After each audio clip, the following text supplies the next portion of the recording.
మనందరం సాధారణంగా లాభం వస్తే ఎగిరిపడతాము. నష్టం వస్తే కుంగిపోతున్నాము. కానీ ఏ పరిస్థితుల్లో అయినా ప్రశాంతంగానే ఉండాలి. జీవితంలో నిజమైన ఆనందాన్ని పొందడం ఎలా అనేది శ్రీకృష్ణుడు మనకి చెప్తున్నాడు.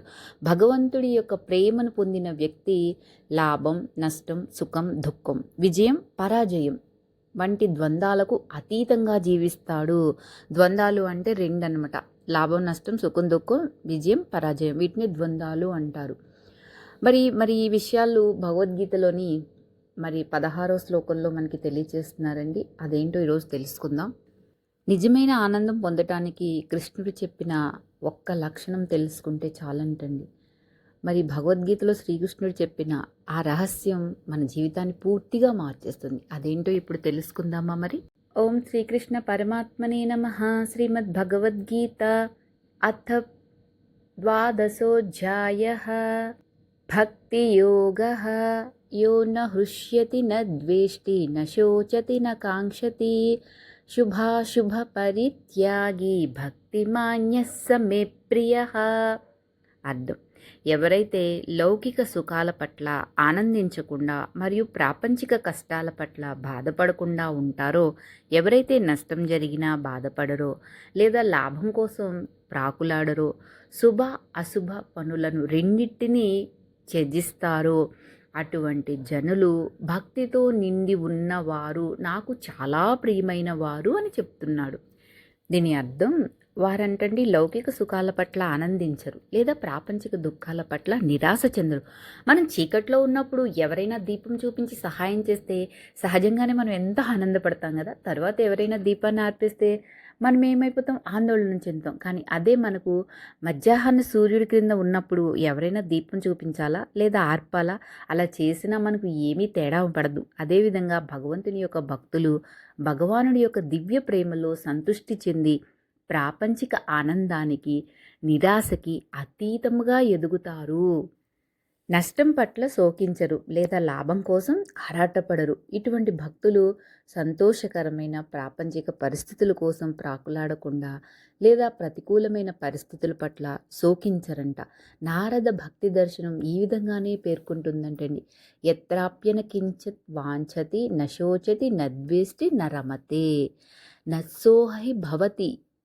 అంటే భగవంతుడి పట్ల దివ్య ప్రేమని పొందిన తరువాత భక్తులు ఆహ్లాదకర వస్తు విషయముల పట్ల యావ చూపరంట, లేదా వాటిని నష్టపోయినా కూడా వాళ్ళు బాధపడారంటండి. ఇప్పుడు మనకి ఒక కారు ఉందనుకోండి, అది పోయినా మనం బాధపడము. ఒక ఇల్లు ఉందనుకోండి, అదేమన్నా రోడ్ ఎక్స్టెన్షన్స్లో కట్ అయిపోయినా మనం బాధపడము. ఆహ్లాదకరమైన వస్తువులు అంటే కంటికి కనిపించే విషయవాంఛలు, ఒక మొబైలు స్క్రీన్ పగిలిపోయినా బాధపడము, ఇంట్లో ఏదైనా వస్తువు పాడైనా కూడా బాధపడము అని చెప్తున్నారు.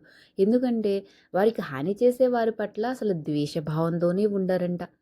ప్రాపంచిక సుఖాల పట్ల ఎలాంటి ఇష్టం కూడా ఉండదంటండి. వారి యొక్క ప్రాపంచిక సామాజిక స్థాయిని పెంచుకోవాలని ఆశే వాళ్ళకి ఉండదు. మనమైతే పొద్దుట్లేసిన కాంచి రాత్రులు పడుకునే వరకు పక్కింట్లో ఏం జరుగుతుంది, బయట ఏం జరుగుతుంది, వార్తలు ఏంటి అన్న విషయాలతోనే మనం మునిగి తేలుతూ ఉంటాం. కానీ భక్తులు అలా కాదంటండి. శ్రీకృష్ణుడి యొక్క భక్తులైతే భగవంతుని యొక్క ఆనందాన్ని నిత్యము అనుభవిస్తూ ఉంటారంట. కాబట్టి దానితో పోల్చితే ప్రాపంచిక వస్తువుల ఆనందము వారికి చాలా అత్యల్పంగా అనిపిస్తుందంటండి. శుభ అశుభ కార్యాలన్నిటినీ త్యజిస్తారు అంటే భక్తులు సహజంగానే చెడు పనులు విడిచిపెడతారు. అంటే వికర్మలు మనం చెప్పుకున్నాం కానీ కర్మ, అకర్మ, వికర్మ. వికర్మ అంటే చెడు పనులు. ఎందుకంటే అవి ప్రకృతికి విరుద్ధమైనవి, అలాగే భగవంతుడికి అప్రియమైనవి, అంటే ఇష్టం లేనివి అని అర్థం. ఇక్కడ ప్రకృతికి విరుద్ధమైనవి అంటే మనం చేసే జీవహింస కూడా ఈ కోవలోకే వస్తుంది. శ్రీకృష్ణుడు ఇక్కడ చెప్పే మంచి పనులు అంటే శాస్త్రవిహిత కర్మకాండలు. భక్తులు చేసే ప్రతి కోణ అకర్మే అవుతుందండి. ఎందుకంటే అవి ఏ స్వార్థపూరిత ఉద్దేశంతో చేయబడలేదంట, అవి భగవత్ అర్పితంతో చేయబడినవంట. అకర్మ యొక్క విషయము 4వ అధ్యాయంలో మనకి 17వ శ్లోకం నుండి 20వ శ్లోకం వరకు కూడా మనకి వివరించడం జరిగిందండి. ఇప్పుడు నేను షార్ట్ వీడియోస్ చేస్తున్నాను కదా, అందుట్లో మీరు చూస్తే ఆ విషయం మీకు అర్థమవుతుంది. 17వ శ్లోకం నుండి 20వ శ్లోకం వరకు. భక్తిమాన్ అంటేనే భక్తితో నిండి ఉంటారు అని అర్థం. భగవంతుడి యొక్క దివ్య ప్రేమ స్వభావం ఎలాంటిదంటే అది నిత్యం పెరుగుతూనే ఉంటుందండి. భక్తి విషయపు కవులు ఇలా పేర్కొన్నారు ఏంటంటే, ప్రేమమే పూర్ణిమా నహి. అంటే చంద్రుడు ఒక దశ వరకు పెరిగి మళ్ళా ఎలా క్షీణిస్తాడు మనకు తెలుసు కదండి. కృష్ణపక్షం, శుక్లపక్షంలో చంద్రుడు ఏమవుతాడండి, అమావాస్య తర్వాత నుంచి మెల్లమెల్లగా 15 రోజు పౌర్ణమి వచ్చేటప్పటికి చంద్రుడు మళ్ళీ చక్కగా పూర్ణ చంద్రబింబం మనకు కనిపిస్తుంది. తర్వాత మళ్ళీ అమావాస్యకు వచ్చేటప్పుడు ఏమవుతుంది, మళ్ళీ మళ్ళీ మళ్ళీ తగ్గి క్షీణించిపోతాడు కదా. అలాగే దివ్య ప్రేమ అనేదంటని ఒక పరిమితి లేకుండా అది ఇంకా ఇంకా ఇంకా పెరుగుతూనే ఉంటుందంట.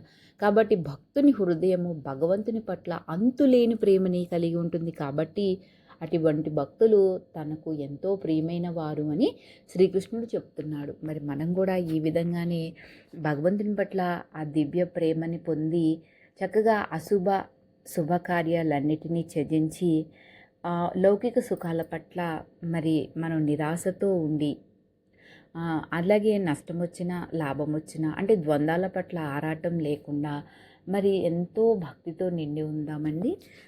జై గురుదత్త, జై శ్రీకృష్ణ.